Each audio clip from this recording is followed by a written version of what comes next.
En particular a los que, con los que hemos ido tratando desde el comienzo, Karina, Sonia, muchísimas gracias por su dedicación, por sus desvelos. Y gracias a toda la comisión directiva de Feria del Libro de Moreno. ¿Ahí se escucha mejor? Sí. El mensaje de Silo es expresión de lo profundo, de la interioridad del espíritu humano, capaz de trascender los tiempos y espacios en que vive nuestro yo. Es el medio capaz de ponernos en presencia de lo sagrado. ¿Y quién es Silo? Silo es el guía espiritual que surge en este tiempo convulsionado, violento y desesperanzado. El mensaje que entregó es simple y profundo al mismo tiempo. Su obra ha trascendido todas las fronteras y tiene seguidores en las más diversas culturas de todos los continentes. En 1969 comenzó la vida pública de Silo con dos hechos fundamentales. Una arenga que dio el 4 de mayo en Punta de Huacas, que es un pueblito cordillerano entre Mendoza y Santiago de Chile, titulada La curación del sufrimiento. En ese mismo lugar escribió La mirada interna, libro publicado en 1972. Ambos, o sea, la locución y el libro, son la piedra angular de su enseñanza. En la arenga plantea la raíz del sufrimiento.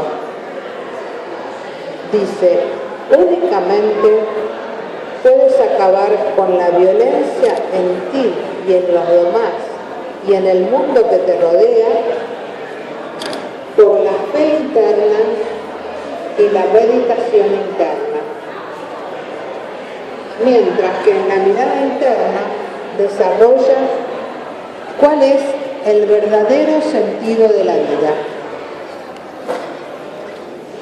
Silo dejó este tiempo y este espacio el día 16 de septiembre de 2010, pero su obra se despliega en los corazones de los seguidores e influencia al mundo, aún en aquellos que no lo conocieron. El mensaje dado por Silo en julio de 2002 consta de 3 partes. La primera, el libro, que es La mirada interna. La segunda parte es la experiencia, que consta de 8 ceremonias capaces de producir inspiración espiritual y cambios positivos en la propia vida. Y la tercera parte del libro es el camino, que son reflexiones y sugerencias sobre la vida personal, interpersonal y social. En la primera parte comentaremos el libro La mirada interna, considerando a sus 3 primeros capítulos, que son introductorios y que se refieren a ciertas precauciones que se deberían tomar para encuadrar correctamente los temas más importantes. Hasta el capítulo 5 las explicaciones se dan en un trasfondo de sinsentido que el buscador de verdades más definitivas se siente inclinado a descartar. Encontramos allí capítulos y parágrafos que merecen algunas consideraciones. Pero, primeramente debemos preguntarnos, ¿qué se pretende transmitir con esta obra? Se trata de transmitir una enseñanza sobre la conducta y sobre la interioridad humana, con referencia al sentido de la vida. ¿Por qué el libro lleva por título La mirada interna? ¿Es que acaso el órgano de la visión no está colocado para atisbar el mundo exterior, como si fuera una ventana o dos, si fuera el caso? ¿No está colocado para abrirse cada día al despertar de la conciencia? El fondo del ojo recibe impacto del mundo exterior, pero a veces, cuando cierro los párpados, recuerdo al mundo externo, o lo imagino, o lo sueño, o lo ensueño. A este mundo lo veo con un ojo interior que también mira en una pantalla, pero que no es la correspondiente al mundo externo. Mencionar una mirada interna implica a alguien que mira y a un algo que es mirado. Sobre esto trata el libro, y su título pone de relieve una imprevista advertencia de confrontación con lo ingenuamente admitido. El título del libro resume estas ideas. Hay otras cosas que se ven con otros ojos, y hay un observador que puede emplazarse de un modo diferente al habitual. Debemos ahora hacer una pequeña distinción. Cuando digo que veo algo, anuncio que estoy en actitud pasiva respecto de un fenómeno que impresiona mis ojos. Cuando en cambio digo que miro algo, anuncio que oriento mis ojos en una determinada dirección. Casi en el mismo sentido, puedo hablar de ver interiormente, de asistir a visiones internas, como las del divagar o las del soñar, distinguiéndolo del mirar interno como dirección activa de mi conciencia. De ese modo, puedo hasta recordar mis sueños o mi vida pasada o mis fantasías y mirarlas activamente, iluminarlas en su aparente absurdidad, buscando dotarlas de sentido. La mirada interna es una dirección activa de la conciencia. Es una dirección que busca significación y sentido en el aparentemente confuso y caótico mundo interno. La mirada interna deberá llegar a chocar con el sentido que pone la mente en todo fenómeno, aún de la propia conciencia y de la propia vida, y el choque con ese sentido iluminará la conciencia y a la vida. Sobre esto trata el libro en su núcleo más profundo. A todo lo anterior nos lleva la reflexión sobre el título de la obra, solo el título, imagínense. Pero al entrar en ella, en el primer parágrafo del primer capítulo se nos dice: aquí se cuenta como al sinsentido de la vida se lo convierte en sentido y plenitud.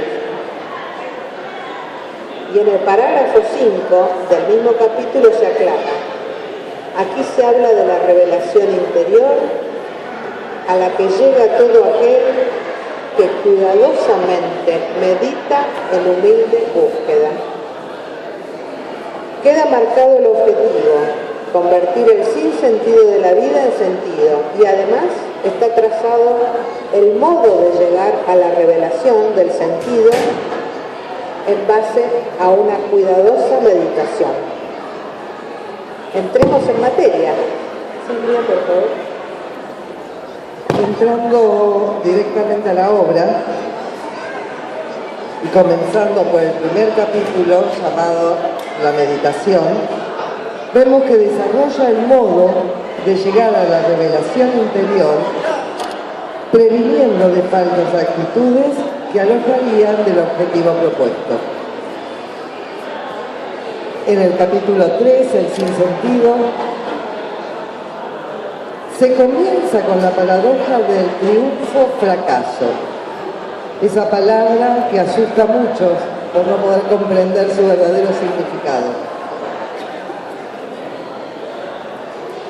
En este capítulo se reivindica el fracaso, pero como no conformidad con los sentidos provisionales de la vida y como estado de insatisfacción impulsor de búsquedas definitivas.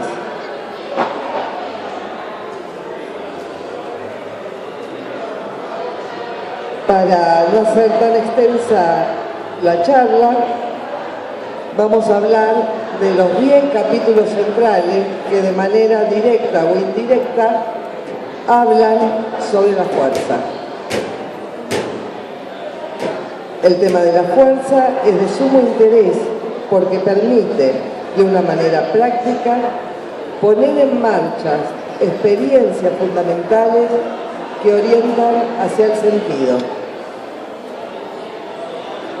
Lo sagrado se manifiesta desde la profundidad del ser humano. De ahí la importancia que tiene la experiencia de la fuerza como fenómeno extraordinario que podemos hacer irrumpir en el mundo cotidiano. Sin la experiencia, todo es dudoso.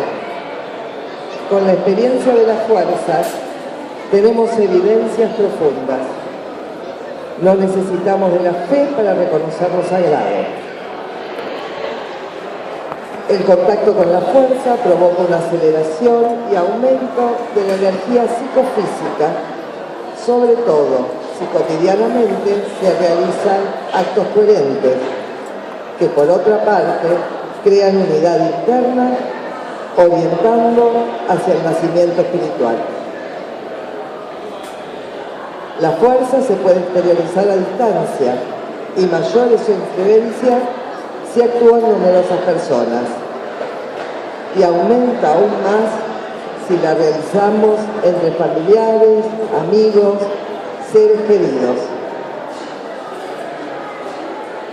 Y el capítulo 13 presenta los principios de acción válida, que se trata de la formulación de una conducta de vida que se expone a quienes deseen llevar adelante una vida coherente, basándose en 2 registros internos básicos, el de la unidad y el de la contradicción.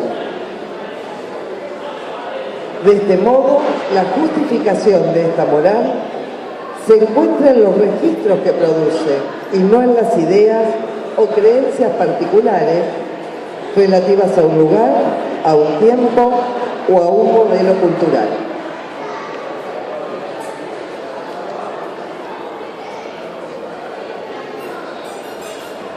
La segunda parte del mensaje de Silo se llama la experiencia y se consideran 8 ceremonias que se presentan para diferentes casos y situaciones de la vida personal y social. En casi todas las ceremonias están presentes 2 realidades que, tratadas explícitamente o no, muestran su importancia por los profundos significados que tienen para la vida. A estas realidades, que admiten diferentes interpretaciones, las conocemos bajo las designaciones de la inmortalidad y lo sagrado. El mensaje concede la mayor importancia a estos temas y explica que se debe contar con pleno derecho para creer o no creer en la inmortalidad y lo sagrado, porque de acuerdo a cómo se emplace una persona frente a esto, así será la orientación de su vida.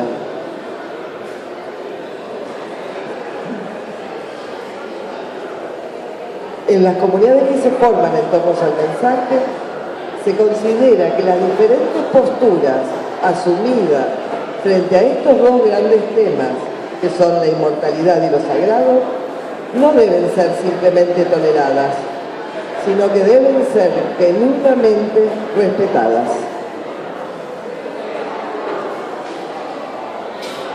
Son temas que no se pueden imponer, porque nacen de la profundidad del ser humano y cada uno tiene derecho a decidir. La tercera y última parte de este libro, El mensaje de Silo, se llama El camino. se presentan 17 temas de meditación que se refieren al logro de la coherencia en el pensar, en el sentir y en el hacer. Se llama el camino a este trabajo que se sigue para avanzar hacia la coherencia, hacia la unidad de la vida y para evitar la contradicción, la desintegración de la vida.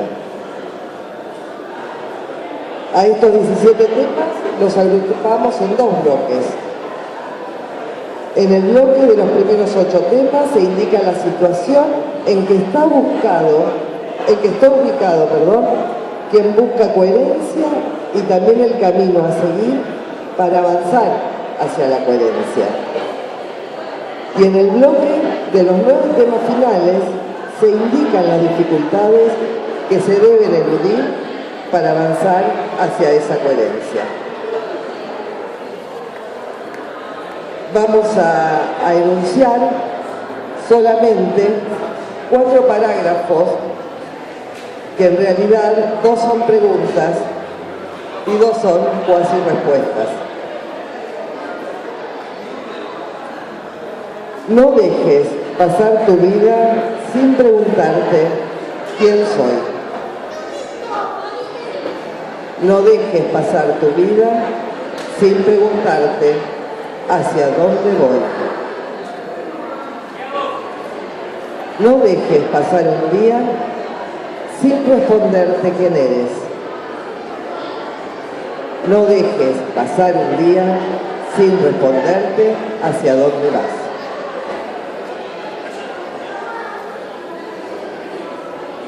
Como hay mucha gente que quiere estar comentando sus libros y sus actividades, para sintetizar esta charla, en vez de seguir hablando nosotros, las invitamos a que puedan ver y escuchar a Silo hablando sobre el mensaje y sobre su obra. Es muy cortito.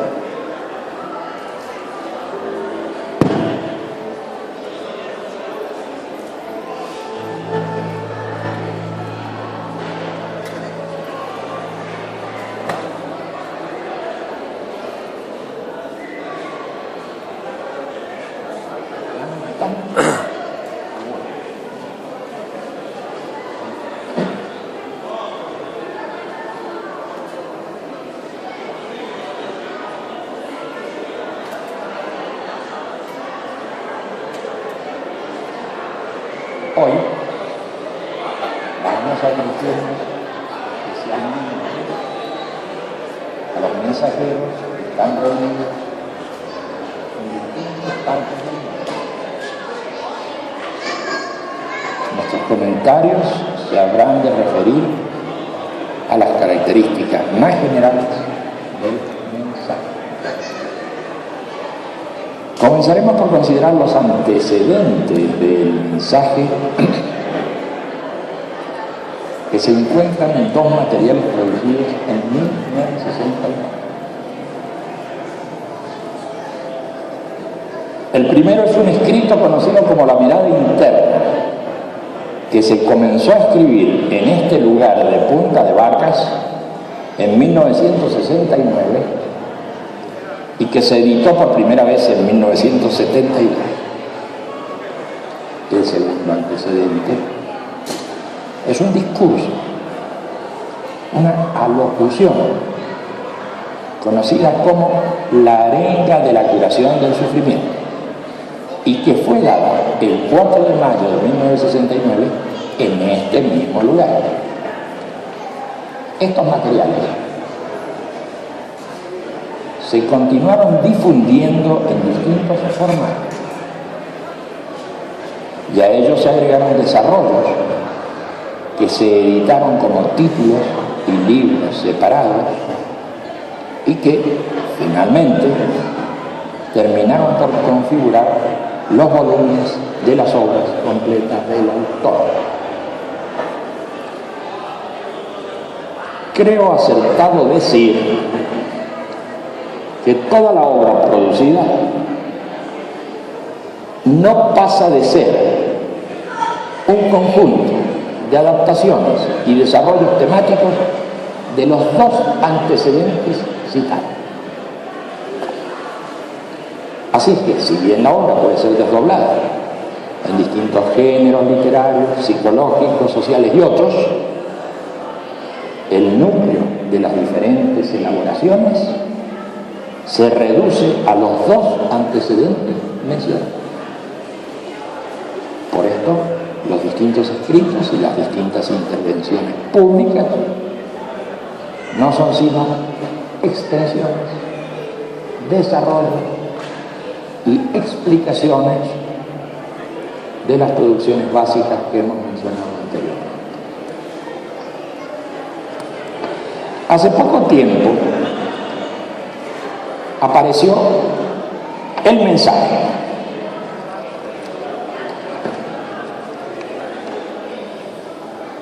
Plasmado por primera vez en un volumen publicado en julio de 2002 bajo el título de El mensaje de Silo. 3 partes dividen internamente a estos escritos: el libro, la experiencia y el camino. El libro no es sino la mirada interna. La experiencia es la parte práctica del mensaje plasmada a través de 8 ceremonias. Finalmente, el camino es un conjunto de reflexiones y sugerencias. Aquí podría terminar la consideración en torno al mensaje y sus antecedentes. Sin embargo, quisiera extenderme brevemente sobre algunos tópicos que, desprendiéndose de la arenga de la curación del sufrimiento, han servido de referencia y han permitido el desarrollo de temas individuales y socialmente importantes, como lo referido a las distinciones entre dolor y sufrimiento. En la arenga, el conocimiento más importante para la vida está referido a la comprensión del sufrimiento y la superación del mismo sufrimiento. Lo importante es distinguir entre el dolor físico y el sufrimiento mental. Se sufre por 3 vías: la de la percepción, la del recuerdo, la de la imaginación. El sufrimiento delata el estado de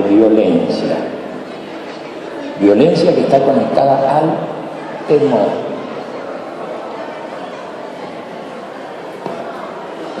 Temor a perder lo que se tiene, a lo que se ha perdido y a lo que se desespera alcanzar. Se sufre porque no se tiene, o porque se tiene temor en general: temor a la enfermedad, a la pobreza, a la soledad y a la muerte. La violencia tiene por raíz el deseo. Mierda. El deseo aparece en distintos grados y formas, que van desde la ambición más desmedida hasta las aspiraciones más simples y legítimas. Atendiendo este punto, por la meditación interna, el ser humano puede reorientar su vida. El deseo motiva la violencia, que no queda en el interior de las personas, sino que contamina el medio de relación. También se observa aquí a las distintas formas de violencia, y no solamente a la primaria, que es la violencia física. Desde luego están además las formas de violencia económica, racial, religiosa, sexual, psicológica, moral y otras más o menos endossadas o disimuladas. Y otras más o menos endossadas o disimuladas. La violencia en el hombre, movida por ese tipo de deseos, no queda solamente como enfermedad en su conciencia, sino que actúa sobre el mundo de los otros hombres, se ejercita con el resto de la gente. No creas que hablo de violencia refiriéndome solamente al hecho armado de la guerra. Es de violencia física. Hay una violencia económica. La violencia económica es aquella que te hace explotar a otro. La violencia económica se da cuando robas a otro, cuando ya no eres hermano del otro, sino que eres ave de rapiña para tu hermano. Hay además una violencia racial. ¿Crees que no ejercitas la violencia cuando persigues a otro que es de una raza diferente a la tuya? ¿Crees que no ejerces violencia cuando lo difamas por ser de una raza diferente a la tuya? Hay una violencia religiosa. ¿Crees que no ejercitas la violencia cuando no das trabajo, o le cierras las puertas, o despides a alguien por no ser de tu religión? ¿Crees que no es violencia religiosa cercar a aquel que no comulga con sus principios por medio de la difamación? Cercarlo en su familia, cercarlo entre su gente querida, porque no comulga con tu religión. Hay otras formas de violencia, que son las formas impuestas por la moral filistea. Tú quieres imponer una forma de vida a otro. Tú debes imponer la vocación al otro. Pero ¿quién te ha dicho a ti que eres un ejemplo que debe seguirse? ¿Quién te ha dicho que puedes imponer una forma de vida porque a ti te place? ¿Dónde está el molde? ¿Y dónde está el tipo para que tú lo impongas? Es ahí otra forma de violencia. Únicamente puedes acabar con la violencia en ti y en los demás y en el mundo que te rodea por la fe interna y la meditación interna. No hay falsas puertas para acabar con la violencia. Este mundo está por estallar y no hay forma de acabar con la violencia. No busques falsas puertas. No hay política que pueda solucionar este afán de violencia enloquecido. No hay partido ni movimiento en el planeta que pueda acabar con la violencia. No hay falsas salidas para la violencia en el mundo. En esta vida se destaca la necesidad de contar con una conducta simple. También se dice que la ciencia y la justicia son necesarias, el dolor, o la superación de los deseos primitivos es necesaria para vencer el sufrimiento mental. Son muchos los elementos que pasan de esta arenga a distintos libros, tales como Humanizar la Tierra, Cartas a mis amigos, Diccionario del Humanismo, y Habla así. Y también a exposiciones como La Acción Válida, El Sentido de la Vida, Humanismo, el Nuevo Mundo, La Crisis de la Civilización y el Humanismo, ¿Qué entendemos hoy por humanismo universalista?, etcétera.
sentido de la vida.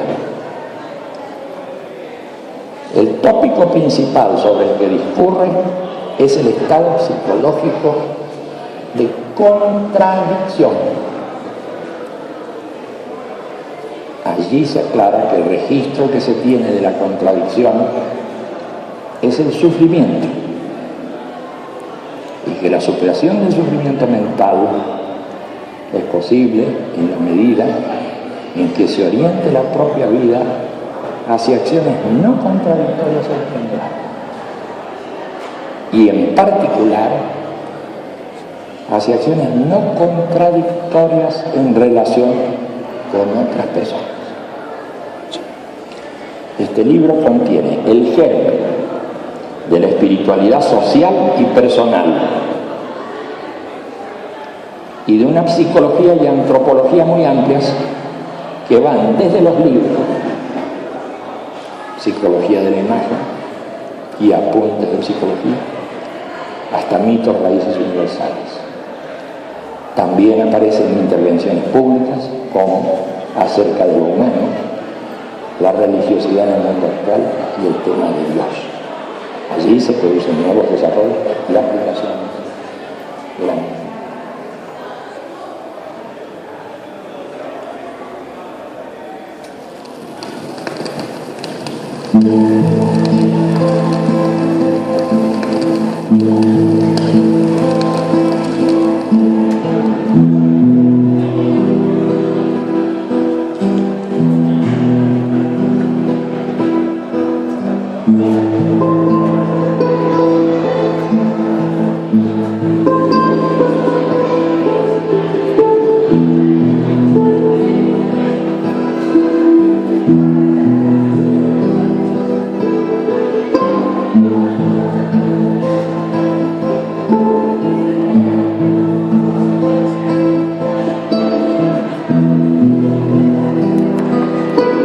Segunda y tercera parte, porque en lo que hace a la primera es la mirada interna la que se transcribe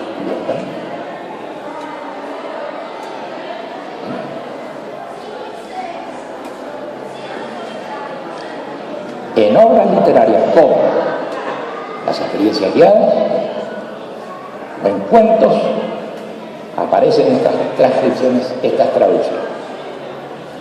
Hay relatos y ficciones, o bien en el ensueño y la acción, o el bosque de Bomarzo, se deja ver el fuerte contenido de una psicología que ya se manifestaba en los antecedentes que venimos mencionando desde el comienzo.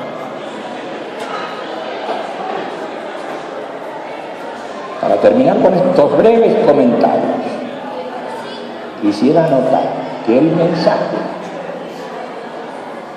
es expresión de una espiritualidad personal, pero también social, que va confirmando su verdad de experiencia a medida que pasa el tiempo y se manifiesta en distintas culturas, nacionalidades, estratos sociales y generacionales.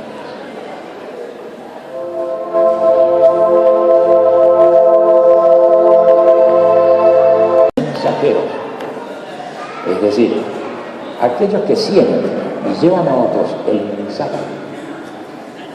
destacan siempre la necesidad de no aceptar coacciones sobre la libertad de ideas y creencias y de tratar a todo ser humano del mismo modo que uno desea ser.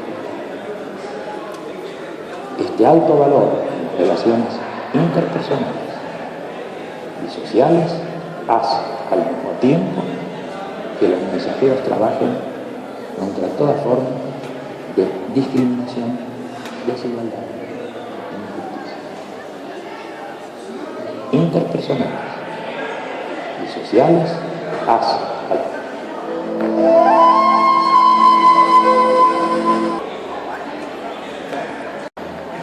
de las palabras de Silo, dicho en la primera celebración anual del mensaje de Silo, el 4 de mayo de 2004, en Parque Punta de Vacas, Mendoza. Finalmente, amigos, yo quiero compartir con todos esta certeza profunda que dice: lo sagrado está en nosotros y nada malo puede ocurrir en esta búsqueda profunda de lo innombrable.